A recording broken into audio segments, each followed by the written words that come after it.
오늘은 화엄경의 핵심 사상인 일체유심조를 공부하겠습니다. 이 영상은 마음 공부를 위한 설법 영상입니다.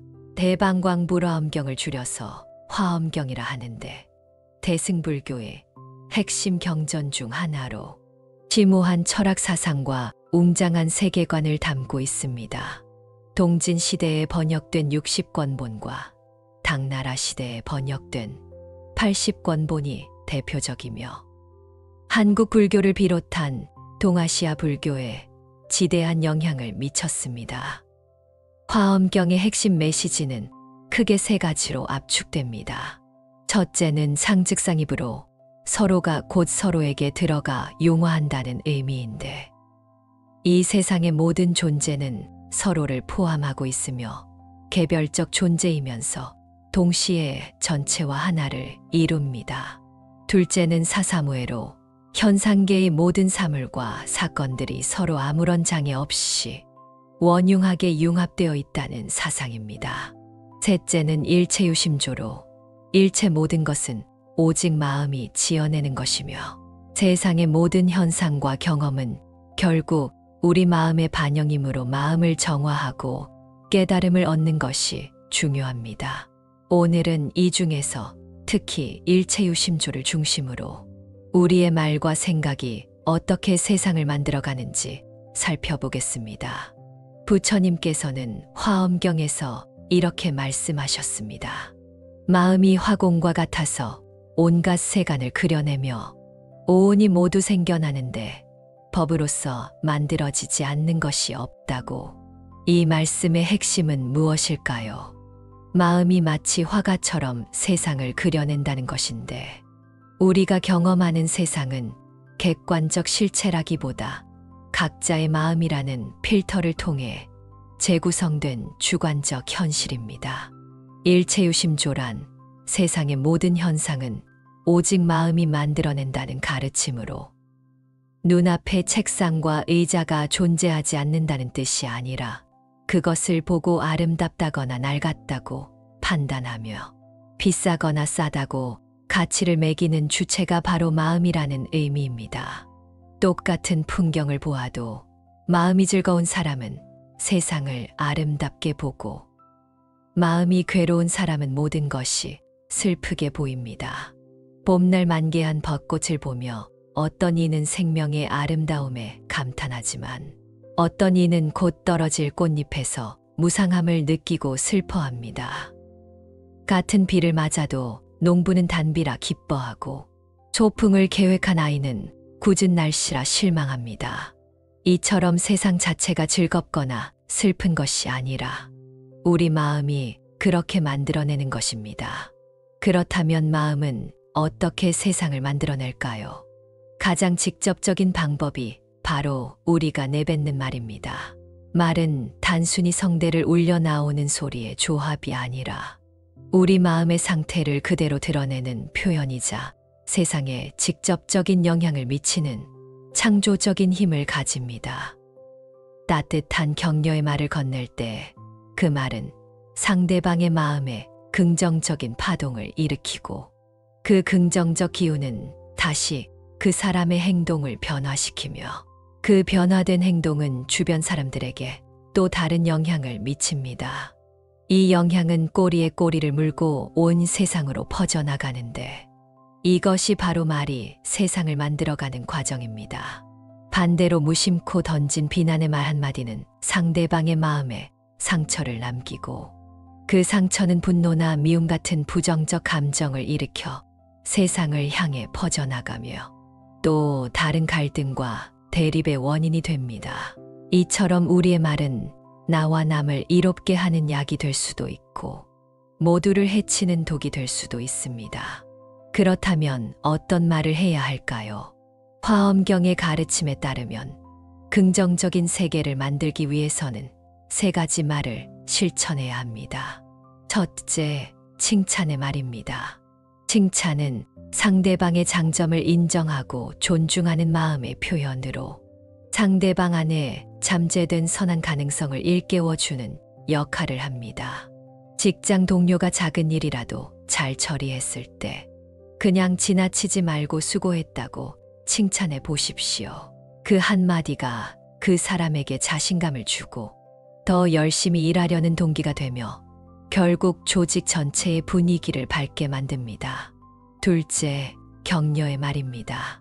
격려는 상대방이 어려움에 처했을 때 다시 일어설 수 있도록 용기를 주는 행위로 모든 존재가 서로 의지하며 살아가야 한다는 연기적 세계관의 구체적 실천입니다.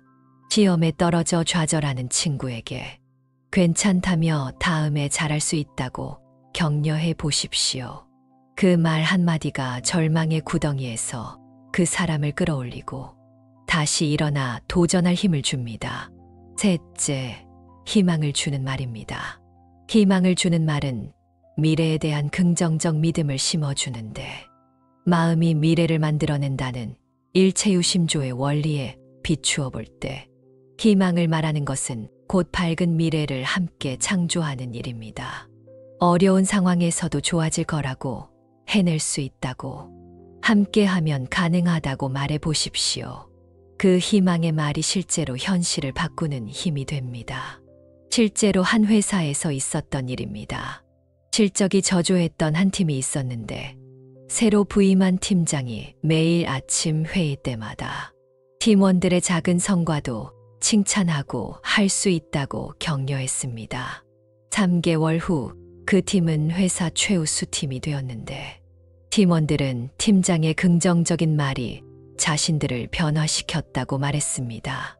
이처럼 말은 단순한 소리가 아니라 현실을 창조하는 힘입니다. 비유를 하나 들어보겠습니다. 마음은 거울과 같아서 우리가 무엇을 비추느냐에 따라 그것이 현실로 나타납니다. 거울 앞에서 웃으면 거울 속에 나도 웃고 찡그리면 거울 속에 나도 찡그립니다. 우리가 세상을 향해 긍정적인 말을 하면 세상도 긍정적으로 반응하고 부정적인 말을 하면 세상도 부정적으로 반응합니다. 또 다른 비유로 마음은 씨앗과 같아서 어떤 씨앗을 뿌리느냐에 따라 그에 상응하는 열매를 맺습니다. 칭찬과 격려의 씨앗을 뿌리면 기쁨과 성공의 열매를 거두고 비난과 원망의 씨앗을 뿌리면 고통과 갈등의 열매를 거둡니다. 하지만 우리는 때로 부정적 감정에 휩싸여 남을 탓하거나 원망하는 말을 쉽게 내뱉습니다. 화엄경의 진리를 이해한다면 남을 향한 비난이 결국 자기 자신에게 돌아오는 화살과 같음을 알게 됩니다. 온 세상이 하나의 그물망처럼 얽혀 있기에 남에게 던진 부정적 에너지는 결국 그물망 전체를 흔들어 나에게도 영향을 미칠 수밖에 없습니다. 따라서 진정으로 나 자신을 위하는 길은 타인을 향해 자비로운 마음을 내고 이로운 말을 하는 것입니다. 이러한 실천은 단순히 윤리적 차원에 머무르지 않고 세상을 바라보는 관점을 근본적으로 바꾸는 수행의 과정입니다. 끊임없이 나와 남을 나누던 분별심의 습관에서 벗어나 모든 존재가 본래 하나로 연결되어 있음을 알아차리는 연습입니다. 이러한 알아차림이 깊어질수록 우리는 불필요한 경쟁과 갈등에서 벗어나 마음의 평화를 얻을 수 있습니다. 동시에 우리가 멈추어야 할 말도 있습니다. 불필요한 말, 남을 험담하는 말, 거짓된 말은 반드시 삼가야 합니다. 불필요한 말이란 해도 그만 안 해도 그만인 가벼운 말들로 대화의 공백을 메우기 위해 혹은 자신이 대화의 중심에 서고 싶다는 욕구 때문에 나오는 경우가 많습니다. 이러한 말들이 쌓이면 우리의 정신은 쉴 틈 없이 외부로만 향하게 되어 자신의 내면을 들여다볼 여유를 잃어버리고 생각은 깊어지지 못하며 항상 피상적인 수준에 머무릅니다. 남을 험담하는 말은 관계에 직접적인 해를 끼칩니다. 다른 사람의 단점을 들추어내고 깎아내리는 말은 그 사람뿐만 아니라 나 자신과 우리가 속한 공동체 전체의 조화를 깨뜨립니다. 거짓된 말은 세상의 인과관계를 교란시킵니다. 원인과 결과의 법칙은 우주를 지탱하는 근본적 질서인데, 거짓말은 이 질서에 혼란을 가져와 당장의 이익을 위해 한 작은 거짓말이 예기치 못한 큰 문제의 원인이 되기도 합니다. 구체적으로 어떻게 실천할 수 있을까요? 하루 동안 자신이 하는 말을 의식적으로 관찰해 보십시오.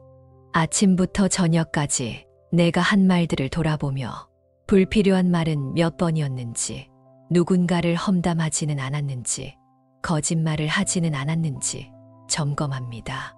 처음에는 자신도 모르게 많은 불필요한 말을 하고 있음을 발견하게 될 것인데, 이것을 알아차리는 것만으로도 큰 변화의 시작입니다. 다음 단계는 말하기 전에 잠깐 멈추는 연습입니다.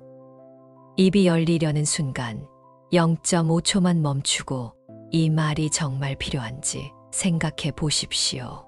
그 짧은 멈춤이 불필요한 말, 해로운 말을 걸러내는 필터가 되어 결국 우리의 언어를 정화시킵니다. 특히 화가 날 때는 10초를 세어 보십시오. 10까지 세는 동안 화는 조금씩 가라앉고, 그 상태에서 하는 말은 훨씬 더 이성적이고 건설적입니다. 따라서 말하기 전에 잠시 멈추어 이 말이 나와 상대방 그리고 세상에 어떤 영향을 미칠지 생각해 보는 습관을 들이는 것이 중요합니다. 이 말이 서로를 연결하는 다리가 될 것인지 아니면 서로를 갈라놓는 벽이 될 것인지를 성찰해야 합니다. 여기서 화엄경이 말하는 상즉상입의 세계관을 다시 떠올려 봅시다. 너와 나를 가르고 옳다와 그르다를 나누는 이분법적 언어는 이러한 진리를 가립니다. 상즉상입이란 세상의 모든 존재가 서로의 안에 스며들어 하나가 되고 서로가 서로를 온전히 포함하고 있다는 뜻입니다. 마치 물과 우유가 섞이면 어디까지가 물이고 어디부터가 우유인지 나눌 수 없게 되는 것처럼, 화엄의 세계에서는 모든 존재가 이처럼 서로 분리할 수 없는 관계를 맺고 있습니다. 따라서 우리가 일상에서 사용하는 내 것과 내 것을 엄격하게 구분하거나 나의 이익과 너의 이익을 분리해서 생각하는 순간 우리는 스스로를 고립된 섬으로 만듭니다. 이러한 분리의식은 오해와 갈등의 시작점이 되는데, 화엄경에서는 본래 너와 내가 둘이 아니며 남의 기쁨이 곧 나의 기쁨이고 이웃의 아픔이 바로 나의 아픔이라고 말합니다. 이러한 분별적 언어 습관을 넘어서기 위해 우리는 연결을 강조하는 말을 사용해야 합니다.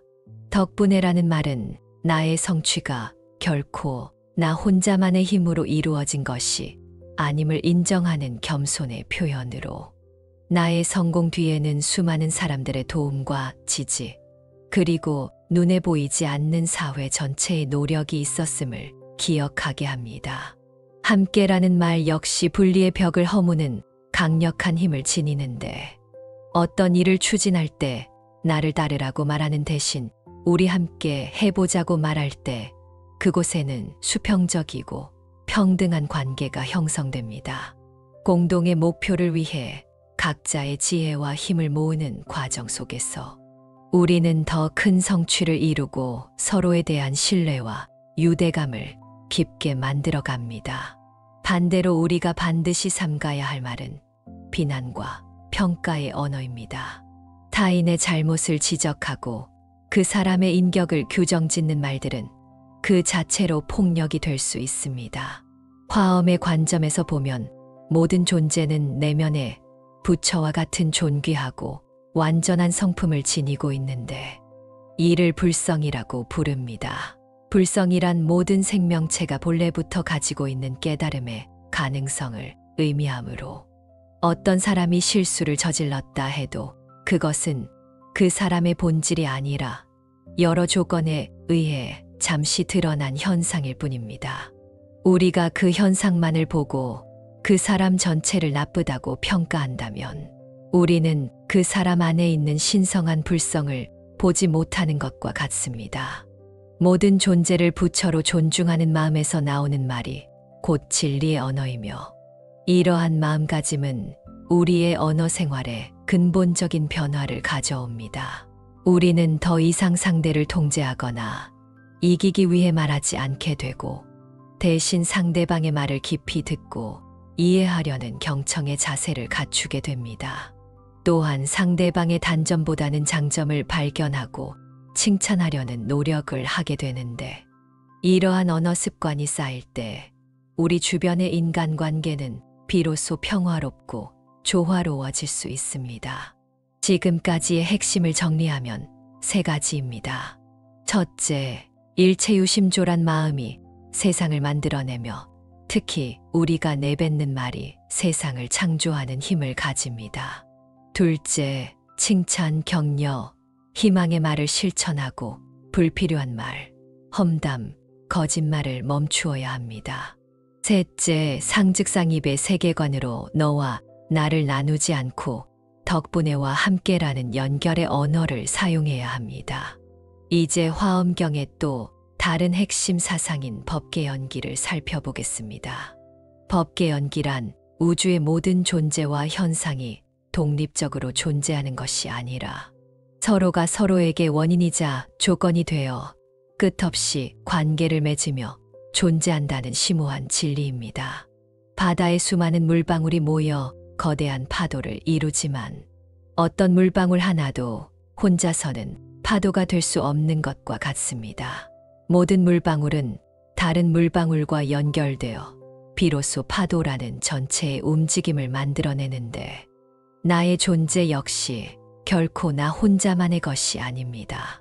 지금의 나를 이루는 모든 것은 부모님으로부터, 그 부모님은 또 그분들의 부모님으로부터 이어져 왔으며 내가 먹는 밥 한 그릇에는 농부의 땀과 햇빛, 비와 바람, 그리고 땅의 기운까지 온 우주의 노력이 담겨 있습니다.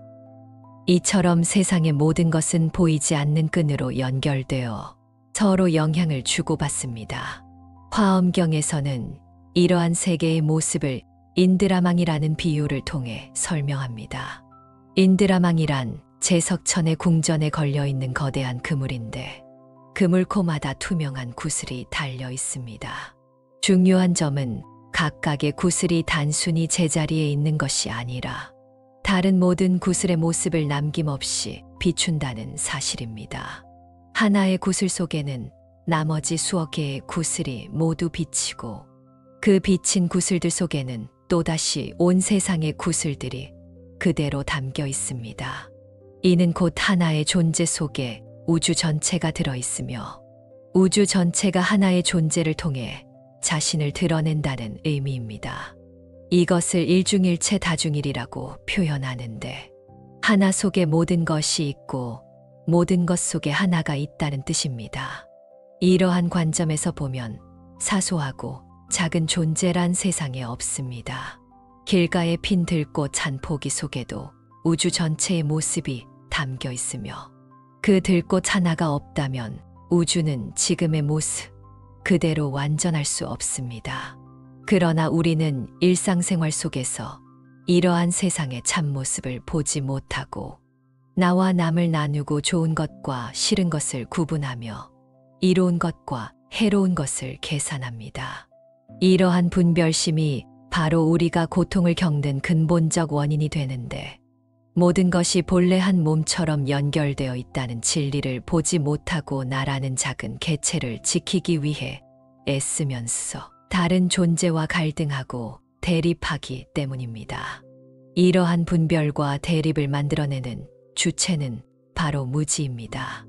무지란 단순히 지식이 부족하다는 의미가 아니라 세상이 본래 변화하고 연결되어 있다는 근본적 진리를 보지 못하는 마음의 어두운 상태를 의미합니다. 이 무지 때문에 우리는 실체도 없는 몸과 마음의 나라는 착각을 일으키고 그 가상의 나를 중심으로 세상을 바라보기 시작합니다. 이 무지의 뿌리를 둔 나라는 착각은 필연적으로 집착을 낳는데 집착이란 변화하는 것을 변화하지 않는 것처럼 여기고 내 것이 아닌 것을 내 것이라고 믿으며 그것을 영원히 붙잡으려는 마음의 작용입니다. 우리는 이 몸이 영원할 것이라고 착각하기에 젊음과 건강에 집착하고 이 마음의 즐거운 감정이 영원할 것이라고 착각하기에 특정한 사람이나 경험에 집착합니다. 결국 모든 고통은 이 집착에서 비롯되는데 영원히 머물 수 없는 것을 억지로 붙잡으려고 하니 그것이 변하거나 사라질 때 우리는 상실감과 괴로움을 느끼게 됩니다. 예를 들어 우리는 자신의 건강한 몸을 나와 동일시하고 그것에 강하게 집착함으로 몸이 늙고 병들어가는 자연스러운 과정을 받아들이지 못하고 큰 두려움과 고통을 겪습니다. 한 50대 중반의 남성이 있었습니다. 젊었을 때 운동선수였던 그는 자신의 튼튼한 몸을 자랑스러워했는데 나이가 들면서 체력이 떨어지고 관절이 아프기 시작하자 심한 우울증에 빠졌습니다. 병원을 찾았을 때 의사는 나이에 비해 건강한 편이라고 했지만 그는 예전에 자신과 비교하며 끊임없이 괴로워했습니다. 그러던 어느 날 절에서 화엄경 법문을 듣고 몸은 본래 조건 따라 생성되었다가 조건 따라 흩어지는 현상일 뿐이라는 가르침을 깨달았습니다. 그 후 그는 몸의 변화를 자연스럽게 받아들이고 지금 이 순간 할 수 있는 것에 감사하며 평온하게 살아가게 되었습니다. 또 다른 예로 재물에 대한 집착을 살펴봅시다. 많은 사람들이 돈을 모으는 것에 집착하여 평생을 그것을 위해 살아가지만 정작 그 돈을 쓸 시간도 없이 건강을 잃거나 인간관계를 망치기도 합니다. 돈 자체가 나쁜 것이 아니라 돈에 대한 집착이 문제인 것입니다. 그러나 몸은 본래 조건 따라 생성되었다가 조건 따라 흩어지는 현상일 뿐이므로 이 진리를 있는 그대로 받아들인다면 우리는 몸의 변화에 대해 과도한 집착을 내려놓고 그것을 더 평온하게 돌볼 수 있게 됩니다. 집착은 탐욕, 성냄, 어리석음이라는 세 가지 도구로 나타납니다. 탐욕이란 나에게 즐거움을 주는 대상을 영원히 소유하려는 마음이고 성냄이란 나에게 불쾌감을 주는 대상을 어떻게든 밀어내고 없애버리려는 마음입니다. 어리석음이란 이 모든 과정의 바탕에 깔린 세상이 변한다는 진리를 보지 못하는 마음의 상태를 의미합니다. 우리는 탐욕 때문에 감각의 즐거움을 쫓지만 세상의 모든 즐거움은 더없이 일시적이며 찰나와 같습니다. 인간의 세상은 감각을 중심으로 이루어져 있는데 우리는 눈으로 아름다운 것을 보고 귀로 즐거운 소리를 들으며 코와 혀를 통해 향기롭고 맛있는 것을 경험할 때 행복을 느낍니다. 그러나 이러한 감각 중심의 삶이 근본적 한계를 가지는 이유는 우리가 의지하는 모든 감각적 경험은 예외 없이 일시적이고 변화하는 속성을 지니고 있기 때문입니다. 이것을 재행무상이라고 하는데 재행무상이란 이 세상에 존재하는 모든 현상은 영원하지 않고 끊임없이 변화한다는 진리입니다.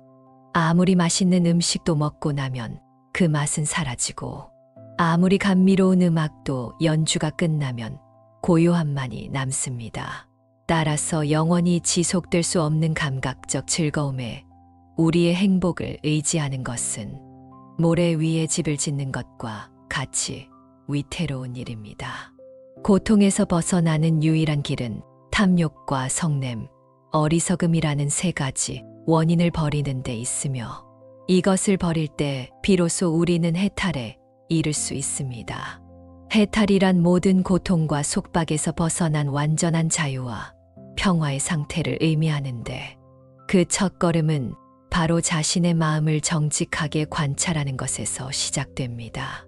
내 마음 속에서 탐욕스러운 마음이 올라올 때 혹은 불같이 화가 치밀어 오를 때 그것을 억누르거나 외면하지 않고 그저 있는 그대로 알아차리는 것입니다. 아, 지금 내 마음에서 탐욕이 일어나고 있구나. 성냄이라는 감정이 나를 휩쓸고 있구나 하고 한 걸음 떨어져서 객관적으로 바라보는 것입니다. 구체적인 마음 관찰 방법을 안내하겠습니다. 편안한 자세로 앉아 눈을 감고 호흡에 집중합니다. 들숨과 날숨을 자연스럽게 관찰하다가 마음속에서 어떤 생각이나 감정이 올라오면 그것을 알아차립니다. 화가 올라오면 화라고 라벨을 붙이고 탐욕이 올라오면 탐욕이라고 라벨을 붙입니다.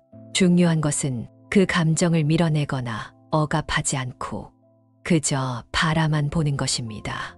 마치 하늘을 떠가는 구름을 바라보듯 마음속의 감정과 생각을 바라봅니다. 구름이 저절로 생겨났다가 저절로 사라지듯 감정도 저절로 일어났다가 저절로 사라집니다.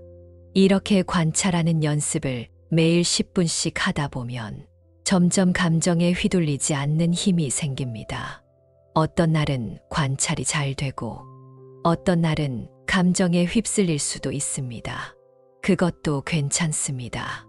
완벽을 추구하지 말고 그저 꾸준히 연습하십시오.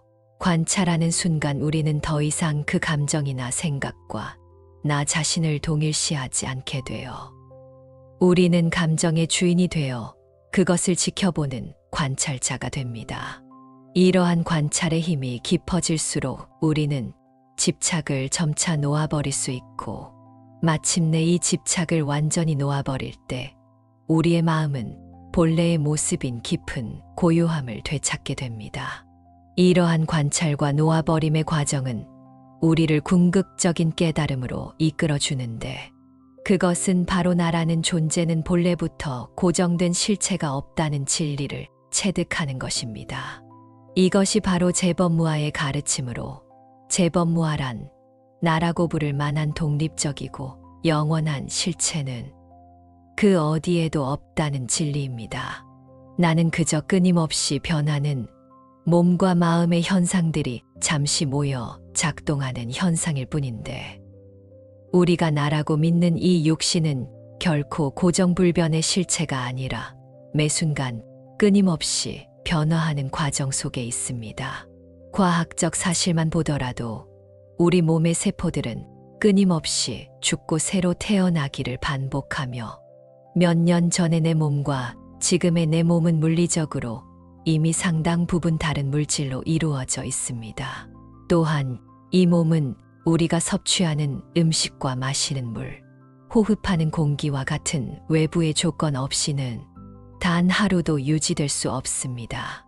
나의 몸은 나만의 것이 아니라 온 우주의 수많은 인연들이 잠시 모여 만들어진 하나의 집합체에 불과하며 우리의 마음 또한 육신과 마찬가지로 조금도 고정되어 있지 않습니다. 아침에 느꼈던 상쾌한 기분은 오후가 되면 피로감으로 바뀌고 어제까지 굳게 믿었던 생각이 오늘은 의심스러워지기도 합니다. 마음속에서는 기쁨, 슬픔, 분노, 평화로움과 같은 수많은 감정과 생각들이 조건에 따라 끊임없이 일어났다가 사라지기를 반복합니다. 이처럼 실체 없는 나를 깨닫고 모든 것이 서로 의지하여 존재한다는 연기의 법칙을 깨달을 때 우리는 더 이상 허상인 나를 위해 탐욕을 부리거나 성낼 필요가 없게 됩니다. 그렇다면 일상에서 어떻게 실천할 수 있을까요? 구체적인 실천 방법 5가지를 제안합니다. 첫째, 아침에 일어나면 오늘 하루 긍정적인 말만 하겠다고 다짐하십시오. 만나는 사람마다 칭찬과 격려의 말을 건네보십시오. 출근길에 만난 경비 아저씨께 수고하신다고 인사하고 직장 동료의 작은 장점을 발견해 칭찬하며 가족에게 사랑한다고 표현해 보십시오. 처음에는 어색할 수 있지만 계속하다 보면 자연스러워지고 상대방도 긍정적으로 변합니다. 특히 아침의 거울을 보며 자신에게도 긍정적인 말을 해 보십시오. 오늘도 잘할 수 있어. 나는 소중한 존재야. 감사합니다. 같은 말을 하면 하루를 긍정적으로 시작할 수 있습니다. 둘째, 말하기 전에 3초 멈추는 습관을 들이십시오. 이 말이 진실한가? 이 말이 필요한가? 이 말이 해가 되지 않는가를 생각하고, 세 가지를 다 통과하면 말하고 하나라도 걸리면 말하지 마십시오. 이것을 3초 규칙이라고 하는데, 처음에는 의식적으로 3초를 세어야 하지만 습관이 되면 자동으로 됩니다. 특히 화가 났을 때나 누군가를 비난하고 싶을 때, 이 3초 규칙을 적용하면 많은 실수를 막을 수 있습니다. 셋째, 하루에 한 번 10분 동안 마음을 관찰하는 시간을 가지십시오. 조용히 앉아 호흡을 관찰하며 떠오르는 생각과 감정을 있는 그대로 바라보되, 거기에 휩쓸리지 말고 한 걸음 떨어져서 지켜보십시오. 아침 명상을 추천하는데, 출근 전 10분만 일찍 일어나 조용히 앉아 마음을 관찰하면 하루를 평온하게 시작할 수 있습니다. 명상할 때는 타이머를 설정해 두면 좋은데, 시간을 신경 쓰지 않고 오직 마음 관찰에만 집중할 수 있습니다. 넷째, 모든 것이 연결되어 있음을 하루 3번 떠올리십시오. 식사할 때 이 음식이 내 입에 오기까지 관여한 수많은 인연을 생각하고, 일할 때 내 일이 얼마나 많은 사람들과 연결되어 있는지 생각하며, 잠들기 전에 오늘 만난 사람들과의 연결을 떠올려 보십시오. 아침 식사 전에 잠깐 묵념하며, 이 밥 한 그릇이 내 입에 오기까지 농부, 운전사, 요리사 등 수많은 분들의 노력이 있었음을 생각하고 감사하는 마음을 갖습니다. 일할 때도 내가 하는 일이 누군가에게 도움이 되고 내 일이 많은 사람들의 일과 연결되어 있음을 떠올리면 일의 의미를 발견하게 됩니다. 다섯째, 저녁에 자기 전에 오늘 하루를 돌아보며 반성하십시오. 오늘 어떤 말을 했는가? 누군가에게 상처를 주지는 않았는가? 집착하고 있는 것은 무엇인가를 살피고 잘못한 것이 있으면 내일은 더 잘하겠다고 다짐하십시오. 수행 일기를 쓰는 것도 좋은 방법인데, 오늘 한 긍정적인 말 3가지, 멈춘 부정적인 말 3가지, 알아차린 집착 3가지를 적어 보십시오. 이렇게 기록하다 보면 자신의 패턴을 발견하게 되고, 어떤 상황에서 부정적이 되는지, 무엇에 집착하는지 명확히 보입니다. 자책하지 말고 그저 알아차리고 다음 날 더 나아지려고 노력하면 됩니다. 이러한 실천을 21일 동안 꾸준히 하면 습관이 되고, 90일 동안 계속하면 생활이 되며, 평생 계속하면 삶이 됩니다. 처음에는 어색하고 힘들 수 있지만 점점 익숙해지고 자연스러워집니다. 최종 정리를 하겠습니다. 화엄경의 핵심은 5가지로 요약됩니다. 첫째, 일체유심조로 마음이 모든 것을 만들어내므로 긍정적인 말과 생각으로 세상을 창조해야 합니다.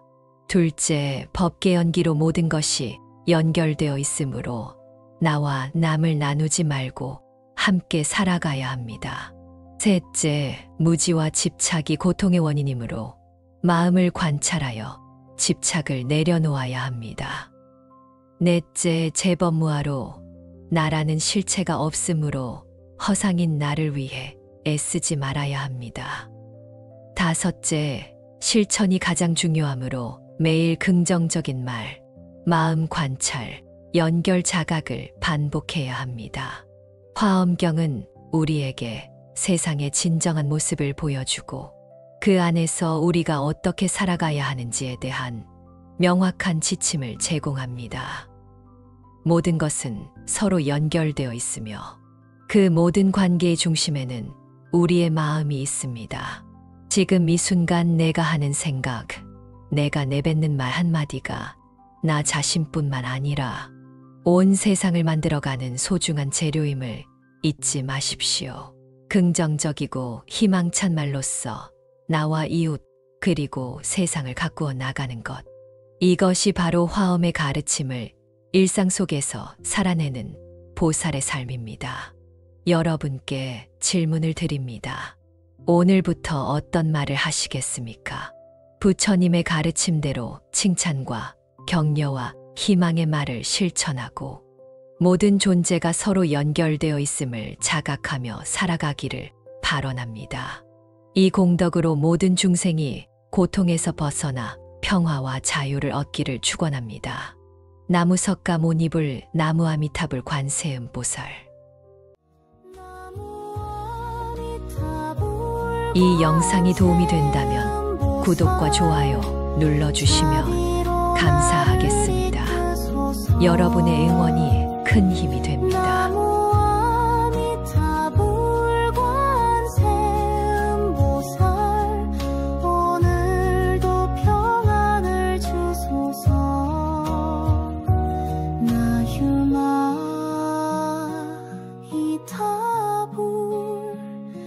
관세음보 보살 오늘도 부처님의 자비가 함께